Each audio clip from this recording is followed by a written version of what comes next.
सहनाववतु सहनौ भुनक्तु सह वीर्यं करवावहै तेजस्विनावधीतमस्तु मा विद्विषावहै। ओम शांति शांति शांतिः। शंकरं शंकराचार्यं केशवं बादरायणं सूत्रभाष्यकृतौ वन्दे भगवन्तौ पुनः पुनः। ईश्वरो गुरुरात्मेति मूर्तिभेदविभागिने व्योमवद्व्याप्तदेहाय दक्षिणामूर्तये नमः। ओम शांति शांति शांति।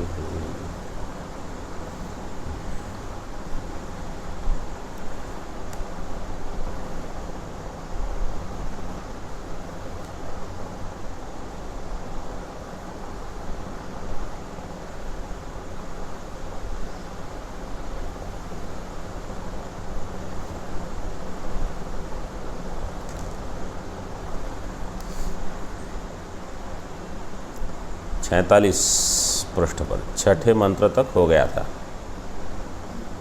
प्रायण ही एवं विध एवं लोकः, भाष्य में जो अंतिम पंक्ति थी, प्रायण मतलब 9 नंबर टिप्पणी में, हाँ मैंने बताया था बड़ी टिप्पणी है।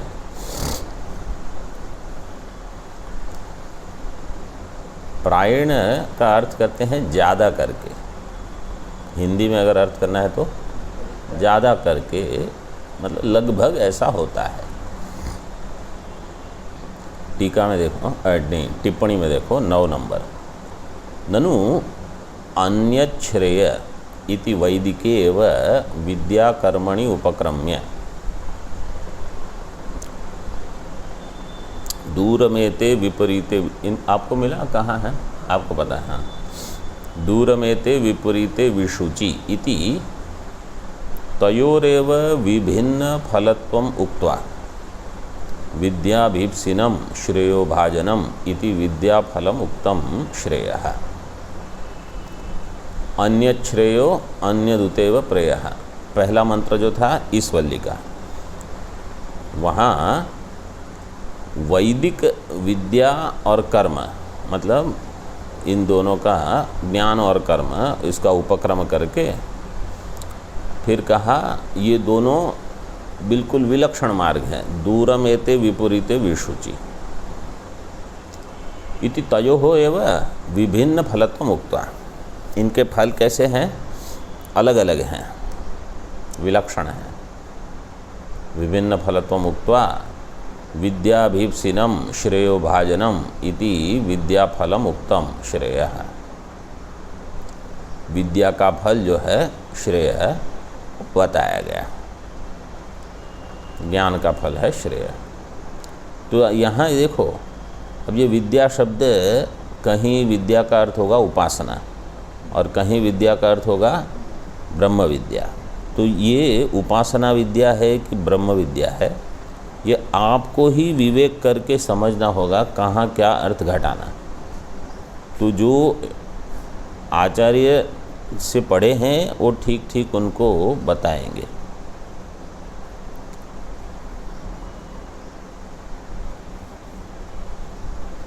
विद्याफलम उक्तम श्रेयः। अनंतरन्तु वैदिकस्यैव कर्मणो अविद्या शब्दितस्य, उसके पश्चात जो वैदिक कर्म है उन्हीं को यहाँ अविद्या शब्द से बताया गया।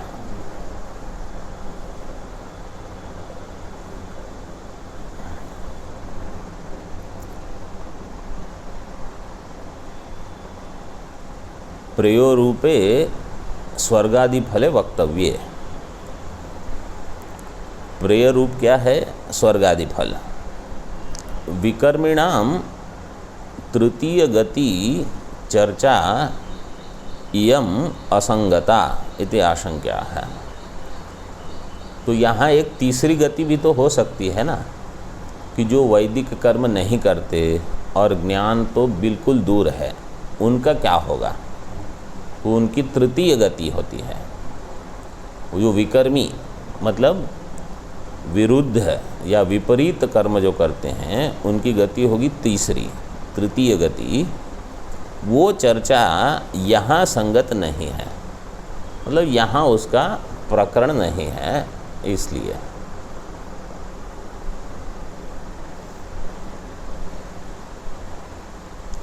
इति आशंका है प्रायण। इसको ध्यान में रखते हुए वो कहा लोग लगभग इन दो में आ जाते हैं, श्रेय में और प्रेय में।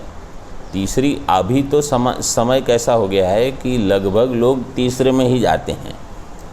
श्रेय वाले तो गिने चुने हैं, ज्ञान मार्ग में देख लो आप, बहुत कम होते हैं। वैदिक कर्म करने वाले भी कितने हैं। मेरी किसी से चर्चा हो रही थी, मैंने कहा चलो वेदांत का अध्ययन तो आपको दिख जाता है, मिलते हैं लोग। पूर्व मीमांसा का अध्ययन करने वाले कितने हैं। न्याय का तो अध्ययन हम देखते हैं, व्याकरण का। पूर्व मीमांसा का अध्ययन कितना होता है। उन्होंने कहा बहुत ही कम। पता नहीं श्रृंगेरी वगैरह में पूर्व मीमांसा करते हैं, हाँ पढ़ते हैं वहाँ, लेकिन बहुत कम जगह ये होता है अध्ययन। और ये जो बनारस में पूर्व मीमांसकों का एक पहले गढ़ रहता था, मतलब ये लोग अच्छे से पढ़ने वाले रहते थे, और उसमें भी दक्षिण के ही लोग पढ़ते थे, तमिल। उसमें से एक जो हैं अच्छे मतलब प्रोफेसर जैसे बन गए हैं, दोनों पढ़े हुए हैं, उभय मीमांसा। लेकिन अभी वो ये चेन्नई यूनिवर्सिटी में पूर्व मीमांसा के अध्यक्ष बने हैं। उनका इंटरव्यू है यूट्यूब पे, संस्कृत में है पूरा। कभी क्या नाम है उनका,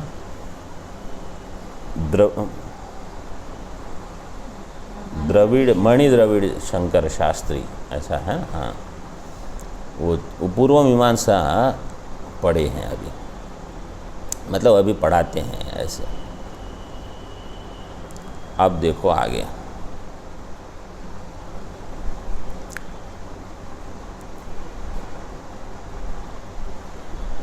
श्रवणायापि बहुभिर्यो न लभ्यः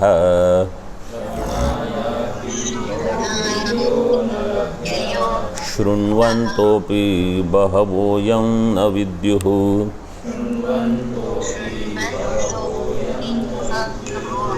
आश्चर्यो वक्ता कुशलोऽस्य लब्धा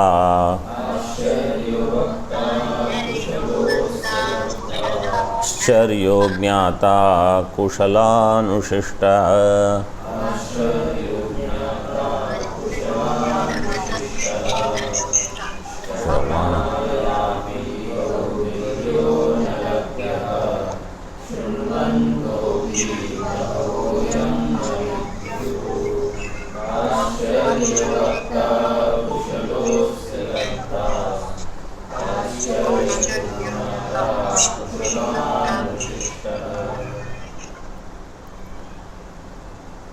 श्रवणाय अपि बहुभिः यः न लभ्यः। यः कहा श्रवणाय न लभ्यः, बिना टिप्पणी में देख के बता दो।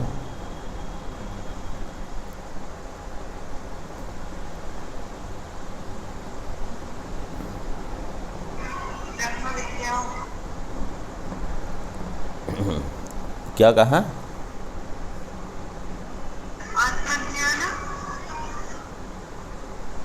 आत्मज्ञानम नपुंसकलिंग है, यहाँ यह बताया है पुल्लिंग में। आत्मज्ञानम अगर नपुंसकलिंग प्रयोग होता, देखो आपको इसका लिंग देख के बताना है, तो पुल्लिंग में है इसलिए आत्मा। यह आत्मा, टिप्पणी में क्या दिया, 2 नंबर देखो, यस त्वया पृष्ठः। त्वया कः पृष्ठः? आत्मा पृष्ठः। तो तुम्हारे द्वारा जो पूछा गया है वो आत्मा बहुतों के द्वारा श्रवण के लिए भी न लभ्य है, श्रवणाय न लभ्य है, मतलब आत्मा का श्रवण ही दुर्लभ है। एक दूसरा, देखो ऐसे पंक्ति लगाना सीखते रहो। हाँ, मेरी तो इच्छा यही है कि जो जो अध्ययन करते हैं ना हमसे, वो खुद पढ़ा सकें। मतलब एक बार तो वहाँ होता ही अध्ययन, एक अगर अलग से अध्ययन आप कर सकते हो तो आप इतने तो समर्थ हो जाओ कि आपको अगर पाठ चलाना हो तो आप चला सको। आपकी भी थोड़ी मेहनत है, लेकिन इतनी पंक्ति तो लग जाएगी। यो श्रवणाय अपि बहुभिः, बहुतों के द्वारा न लभ्य है। एक नंबर में टिप्पणी में देखो, नास्तिवादम तिरस्कृत्य अस्तिवादम स्थापयिष्यन् यदि अस्ति अतिरिक्त एव कुतः तर्हि तत्र लोकानां न प्रमितिः इत्याशंक्य। नास्ति मतलब प्रश्न क्या था? अस्ति नास्ति, तो नास्ति तो निषेध करेंगे, उसका तिरस्कार करके अस्ति की स्थापना की। अस्तिवादम स्थापयिष्यन् यदि अस्ति अतिरिक्त एव कुतः, अगर अस्ति ये है आत्मा, तो कुतस्तर ही तत्र लोकानाम न प्रमिति ही, अगर है तो लोगों को समझ में, उसको ज्ञान उसका क्यों नहीं होता लोगों को? यदि अस्ति अतिरिक्त आत्मा, अतिरिक्त आत्मा मतलब, अतिरिक्त आत्मा मतलब क्या? फोन वाले, अतिरिक्त आत्मा का अर्थ क्या है?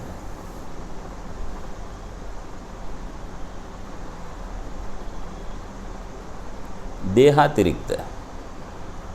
प्रश्न कैसे हुआ था? देहेंद्रिय मनोबुद्ध्यातिरिक्त, है ना?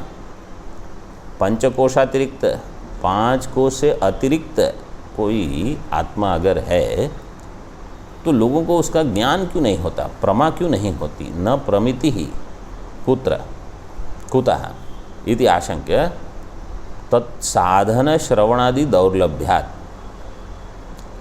उसका साधन क्या है? श्रवण आदि। श्रवण ही दुर्लभ हो गया, मिलता ही नहीं है।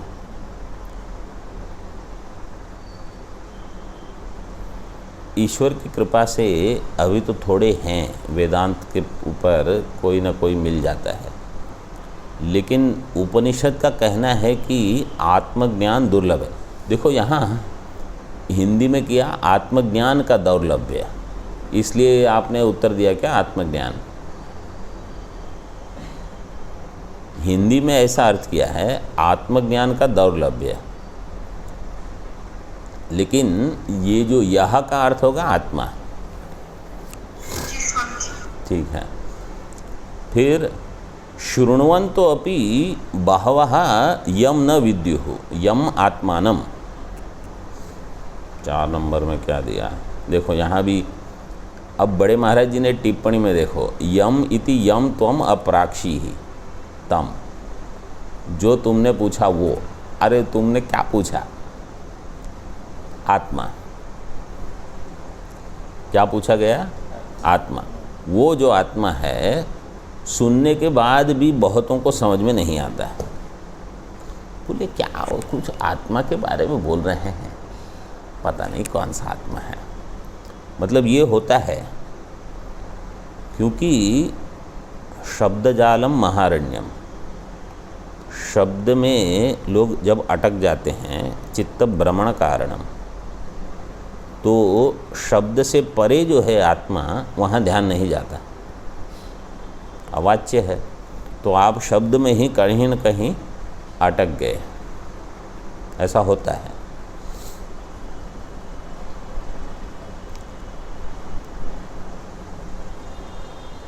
तो सुनने वाले, एक तो सुनने के लिए उपलब्ध नहीं है, सुनने वाले बहुतों को इसका ज्ञान नहीं होता, यम न विद्यु। इसका जो वक्ता है वही आश्चर्य है, और इसका लब्धा है वो कुशल है। आश्चर्यो वक्ता, ब्रह्म विद्या का वक्ता, आत्मा के बारे में बोलना, बोले कोई न कोई ही बहुत कम मिलते हैं। और अस्य लब्धा कुशल है, इसका जो इसको प्राप्त करने वाला है बहुत ही कुशल है।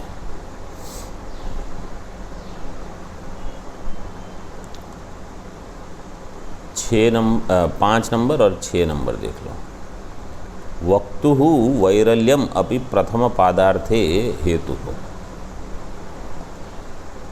वक्ता आश्चर्य है, ये भी प्रथम पाद में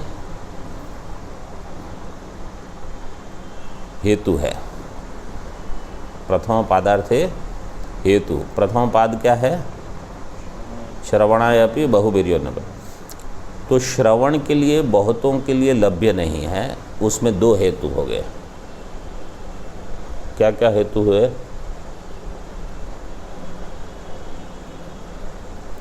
एक हेतु हुआ कि सुनने वालों की कमी, और दूसरा हेतु क्या कहा? उसके ऊपर वक्ता की कमी है, वो यहाँ दिया। 5 नंबर टिप्पणी में ये कहा कि श्रवण, आत्मा श्रवण के लिए बहुतों के लिए लभ्य नहीं है, क्योंकि इसके सुनने वाले कम है और इस पर बोलने वाले भी कम हैं। सामान्य ऐसे समझ लो। विशेष इसको समझना है तो कैसे समझना? साधन चतुष्टय संपन्न भी कम है और श्रोत्रिय ब्रह्मनिष्ठ भी कम है, ऐसे। क्योंकि बोलने वाला कैसा चाहिए? श्रोत्रिय ब्रह्मनिष्ठ। और सुनने वाला कैसा चाहिए? साधन। तो ये दोनों कम हैं, इसलिए कुशलों से लब्धा। और इसको जो प्राप्त 6 नंबर भी देखो टिप्पणी में,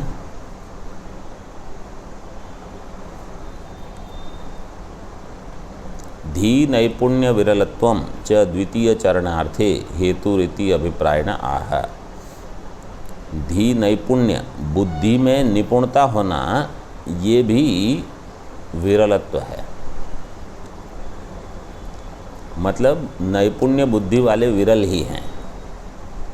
इतनी बुद्धि की क्षमता होना कि आप इसको ठीक ठीक समझ लो, वो भी कम है। ये द्वितीय चरणार्थे हेतु। द्वितीय चरण मतलब हाँ, चरण को पाद कह दिया। पूर्व टिप्पणी में कहा प्रथम पाद है, बाद की टिप्पणी में कहा द्वितीय चरण। तो पाद और चरण का एक ही अर्थ है।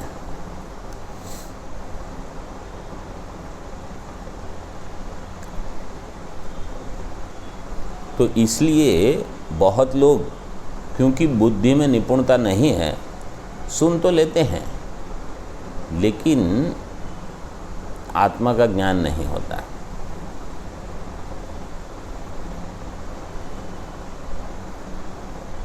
और देखो, कम सुनने वालों में समझो किसी को सुनने मिल गया, कम समझने वालों में समझो किसी ने समझ लिया, ठीक है, वो तो वैसे ही दुर्लभ है ऐसा। और इसके उपरांत उनकी अगर दीर्घ दृष्टि हो, बहुत दूर का देख सकते हैं, ये तो और भी विलक्षण है। विलक्षण प्रतिभा चाहिए इसके लिए। ईश्वर के आशीर्वाद से हो जाता है। भगवान ये अपने आप से नहीं होता है, इसमें ईश्वर का अनुग्रह बहुत चाहिए। आश्चर्यो ज्ञाता कौशलानुशिष्ट, अंतिम पाद में कहा इसको जानने वाला जो कुशल के द्वारा अनुशिष्ट है वो आश्चर्य ही है। दूरदृष्टि मतलब जिसको अंग्रेजी में कहते हैं विजनरी। तो आप ये समझ सकते हो कि मुझे तो ज्ञान प्राप्त हो गया, ठीक है, जो हमारे आसपास है उनको भी ज्ञान हो गया। अब बात देखो, भाष्यकार समझो, अब उन्होंने भाष्य लिख दिया इस पर, तो ये ग्रंथ अमर हो गए। वैसे ही अमर है उपनिषद, लेकिन अब भाष्य के साथ उपलब्ध होने से अनेकों को ये उपलब्ध हो सकते हैं, और इसकी एक अध्ययन की प्रणाली बना दी। उन्होंने नहीं बनाई होगी तो बाद के किसी आचार्य ने, कि भाई आपको 10 उपनिषद विधिवत अध्ययन करने हैं, तो इसका संप्रदाय बना रहेगा। ये किसी को, सामान्य व्यक्ति को कहाँ ये बुद्धि में आता है? वो तो केवल ज़्यादा से ज़्यादा ये सोचेंगे कि मुझे समझ में आया कि नहीं, और मैं 2-4 को पढ़ा लूँ।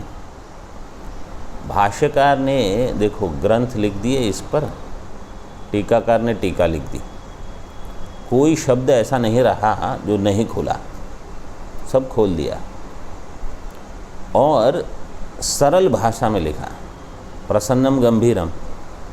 भाष्य कैसा है? प्रसन्न गंभीर।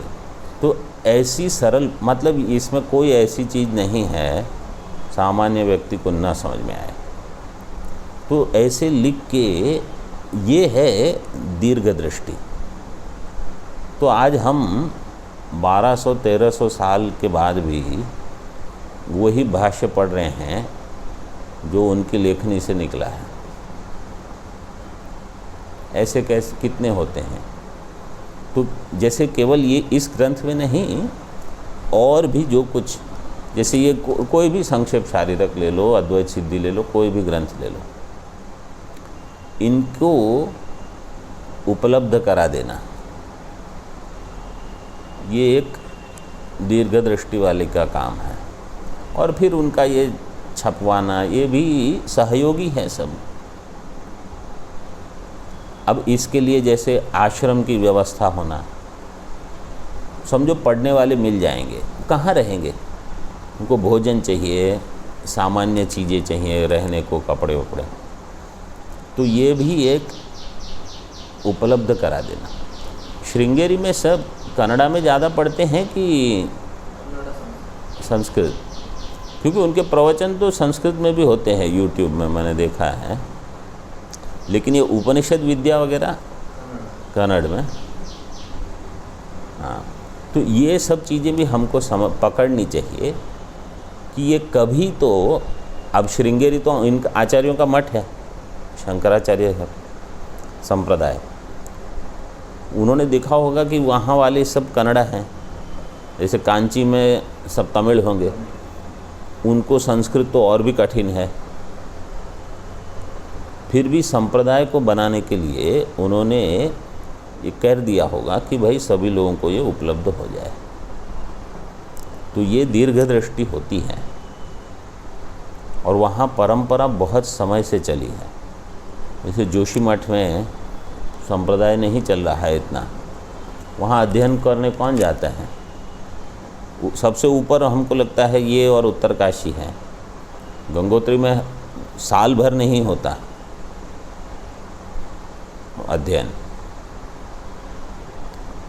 उत्तरकाशी में भी साल भर नहीं, वहाँ भी बंद कर देते हैं 2 महीने, एक बीच में 1 महीना और ठंडी में 2 महीने।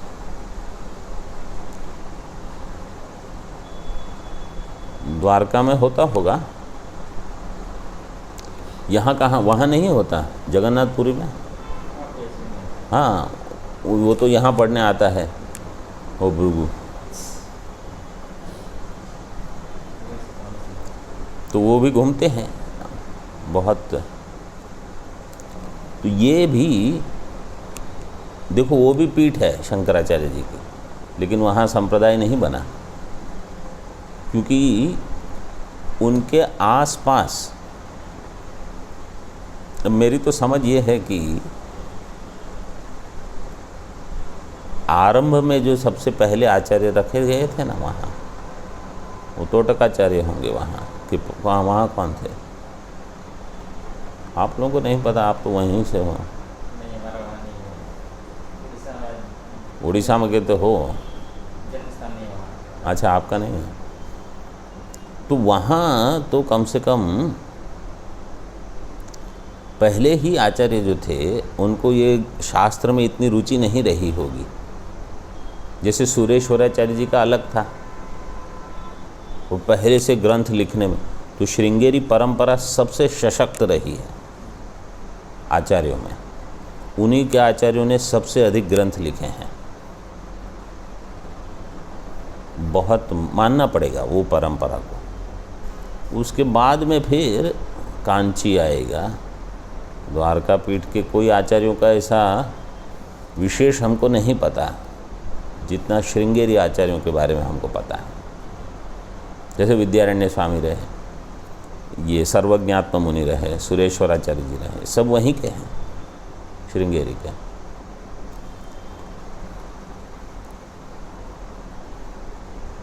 और उन्होंने तो और भी एक कदम आगे बढ़ गए। वो विजयनगर साम्राज्य, राजा जो है ना, उन्हीं को पढ़ाओ आप। तो राजा को पढ़ाओगे तो राजा को ही इसमें महत्व बुद्धि रहेगी। वो आपको रहने खाने पीने अध्ययन का सब खर्चा मिल जाएगा।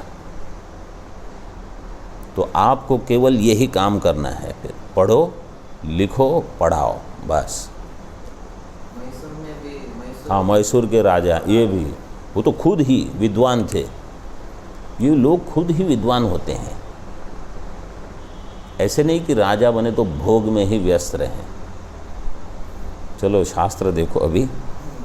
यस्तु श्रेयोर्थी सहा सहस्रेषु कश्चिदेव आत्मविद भवति। जो श्रेयार्थी है, श्रेयो अर्थो यस्य सह श्रेयोर्थी,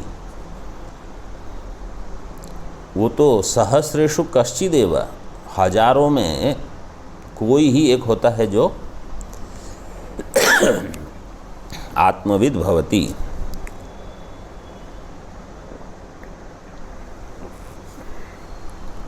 त्वद्विदः, त्वद्विदः मतलब तुम्हारे जैसा, नचिकेता। यस्मात् श्रवणायापि श्रवणार्थम श्रोतुमपि यो न लभ्यः। श्रवण के लिए भी कोई लभ्य नहीं है, उपलब्ध नहीं है। पूर्व पृष्ठ में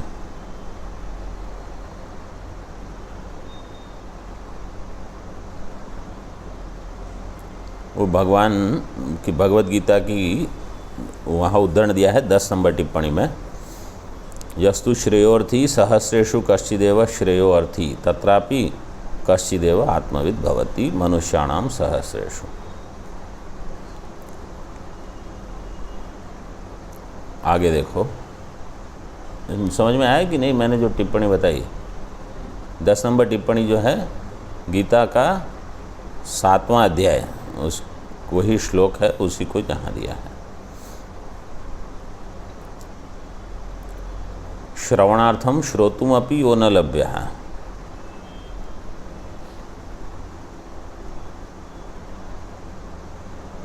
श्रवणाय, उसका अर्थ क्या? श्रवणार्थम, चतुर्थी इसके लिए है। श्रोतुमपि, तुमुन कर दिया उसको, तुमुन प्रत्यय। श्रोतुमपि यो न लभ्यः, आत्मा। देखो, यह का अर्थ किया आत्मा, यह आत्मा न लभ्यः, मतलब अनात्मा का तो बाजार भरा हुआ है। पूरे मार्केट में क्या मिलेगा? अनात्मा। बोले आत्मा कहाँ मिलेगा? बहुत कम। बहुभिर अनेकैहि शृण्वन्तोपि बहवो अनेके अन्ये यमात्मानं न विद्युः। बहुभिः अनेकैहि, ये दूसरा वाक्य है। बहुतों के द्वारा जो सुन रहे हैं, श्रवण करते हैं, शृण्वन्तः,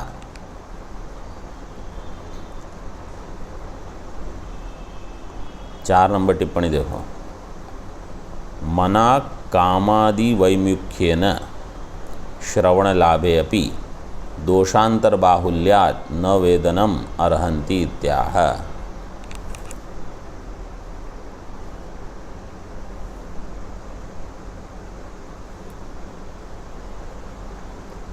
तो यहाँ का क्या क्या कहा है?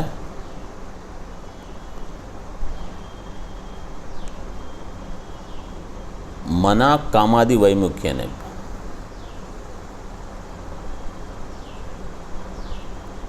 मनाक का अर्थ क्या है?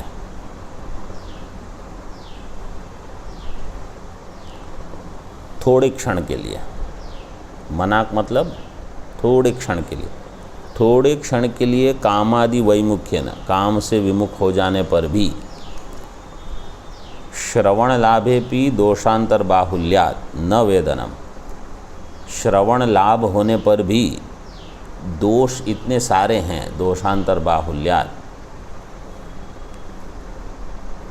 न वेदनम, इसलिए इनको ज्ञान नहीं होगा।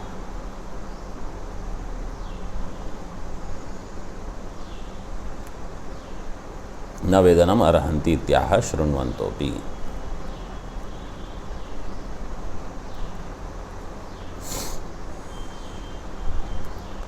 अनेके अन्ये यम आत्मानं न विद्युः न विदन्ति अभागिनः असंस्कृत आत्मानः न विजानीयुः। ये कैसे हैं? असंस्कृत आत्मा वाले, मतलब आत्मा का संस्करण, अंतःकरण की शुद्धि नहीं हुई जिनकी, ये अभागी हैं, इनके भाग्य में नहीं है शास्त्र। मतलब आत्मा समझो, शास्त्र हो फिर भी आत्मा नहीं है। सुन तो लेंगे, जैसे बहुतों को, अब इसकी रिकॉर्डिंग तो सभी जगह उपलब्ध हैं, यहाँ भी आके लेके जा सकते हैं, और यूट्यूब पे भी कहीं न कहीं कुछ तो मिल जाएगा। आत्मा नहीं समझ में आएगा, जाओ मज़ा करो। तो आचार्यों को भी जब वो देख लेते हैं, बोले इनको समझ में नहीं आएगा, चिंता मत करो, इनको ग्रंथ भी दे दो, रिकॉर्डिंग भी दे दो, कमरा भी दे दो, कुछ नहीं होगा।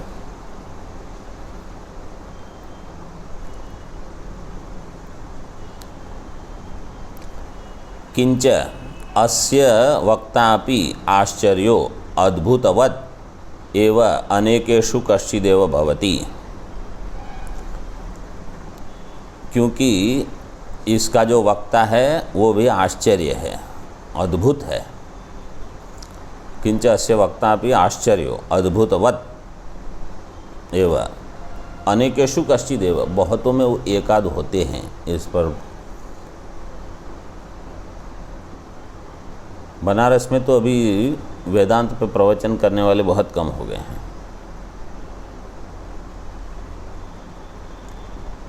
क्योंकि वेदांत पे अगर आप प्रवचन करोगे ना मुख्य रीति से, आपको सबसे अधिक वैराग्य के ऊपर जोर देना पड़ेगा।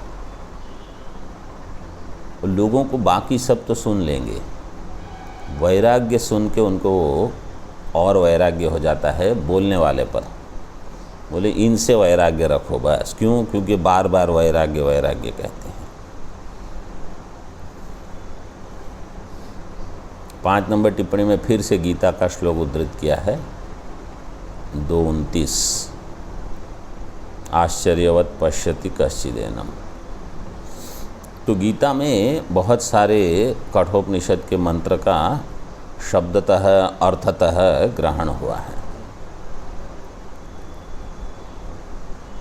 तथा श्रुत्वापि अस्य आत्मनः कुशलो निपुण एव अनेकेषु लब्धा कश्चिदेव भवति।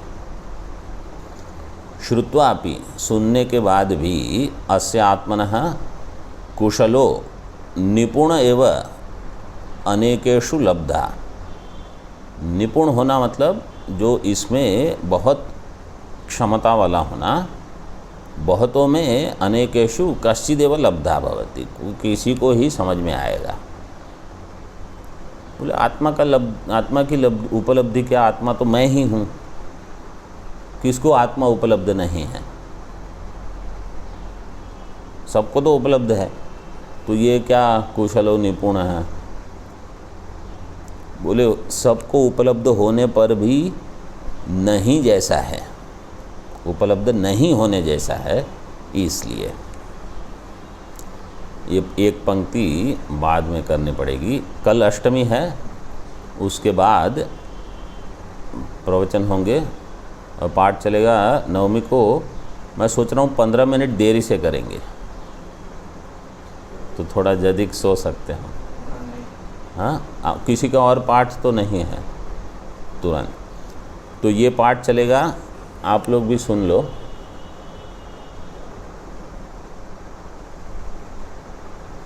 फ़ोन वाले, ये पाठ जो है वो 1:45 से होगा। अभी 1:30 से है, उसके पहले 1:45 से 2:20 तक, और फिर 2:20 से 3 बजे तक संक्षेप शारीरक चलेगा। ओम पूर्णमदः पूर्णमिदं पूर्णात् पूर्णमुदच्यते पूर्णस्य पूर्णमादाय पूर्णमेवावशिष्यते। ओम शांति शांति शांति। शंकरं शंकराचार्यं केशवं बादरायणं सूत्रभाष्यकृतौ वन्दे भगवन्तौ पुनः पुनः। ईश्वरो गुरुरात्मेति मूर्तिभेदविभागिने व्योमवद्व्याप्तदेहाय दक्षिणामूर्तये नमः। ओम शांति शांति शांति।